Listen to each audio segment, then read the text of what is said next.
নমস্কার, জয় মা তারা। আজকে যে রাশিটা নিয়ে আলোচনা করব সেই রাশিটি হচ্ছে মেষ রাশি।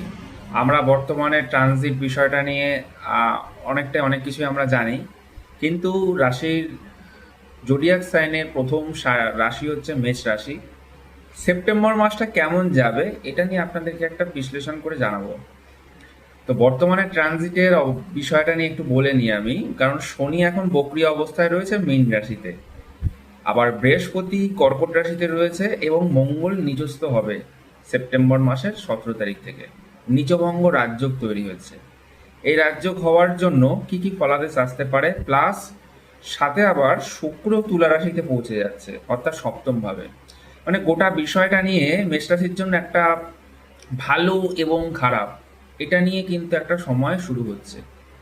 প্রথম কথা হলো, মঙ্গল নিচস্থ হওয়ার জন্য শারীরিক অসুস্থতা বোধ তৈরি হতে পারে, কনফিডেন্সটা অনেকটা কমে যেতে পারে, মানুষের সাথে বিবাদ বাড়তে পারে, আর সম্পর্ক এবং শরীর স্বাস্থ্য এগুলো নিয়ে কিন্তু প্রবলেম আসতে পারে, ডিস্টার্ব তৈরি হতে পারে। দীর্ঘদিন ধরে পেটের সমস্যা বা গাইনোলজিক্যাল প্রবলেম মেয়েদের ক্ষেত্রে এই ধরনের সমস্যা কিন্তু আসতেই পারে। এছাড়াও পায়ের যন্ত্রণা, চোট পাওয়ার বিষয়গুলো কিন্তু থাকছে। কিন্তু দীর্ঘদিন ধরে টাকা পয়সা আসছে না, কোনোভাবে ইনকাম সোর্স তৈরি হচ্ছে না, কোনোভাবে বিজনেস ভালো যাচ্ছে না, ধার হয়ে যাচ্ছে, লোন হয়ে যাচ্ছে। এই বিষয়গুলো থেকে সেপ্টেম্বর মাসের থেকে অনেকটাই কিন্তু আপনাদের রিকভারি হওয়ার জায়গা আসবে, আমি এইটুকু মানি।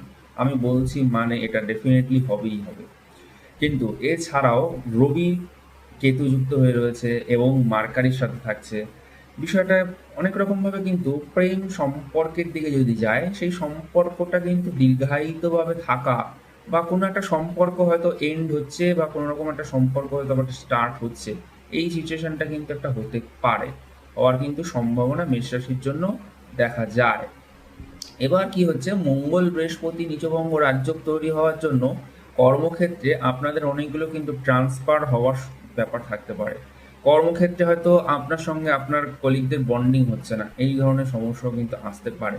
কিন্তু এদিকে শনি বক্রী অবস্থায় রয়েছে, তো এক্ষেত্রে মেসেরও কিন্তু কাজের জায়গা বা কর্মজীবনের জায়গায় অনেক রকম প্রভাব পড়তে পারে। মেষ রাশির জন্য অনেক কাজ পেন্ডিং হয়ে থাকছে, অনেক কাজ সেটা সম্পূর্ণ হতে পারছে না। হয়তো না বুঝে আপনি কোনো বিজনেস করছেন, সেই বিজনেসে ইনভেস্ট করে ফেলছেন, এবং কোথাও একটা আপনার ঘুরতে গেছেন মেষ রাশির জাতক, আপনি জাতিকা, তো এবার কোনো একটা পার্টি অ্যারেঞ্জ করেছেন, সেখানে আপনি হয়তো ইনভেস্ট করে দিলেন, কারণ আপনার রাশির অধিপতি মঙ্গল, তার মধ্যে কনফিডেন্সটা খুব বেশি। জোডিয়াক সাইনের প্রথম রাশি নেতৃত্বের রাশি, সে নেতৃত্ব করবে, এটা স্বাভাবিক ব্যাপার। তো এই সমস্যা থেকে বেরোতে হবে, আশা করি ভালো কিছু হবে। জয় মা তারা, কমেন্টে লিখবে।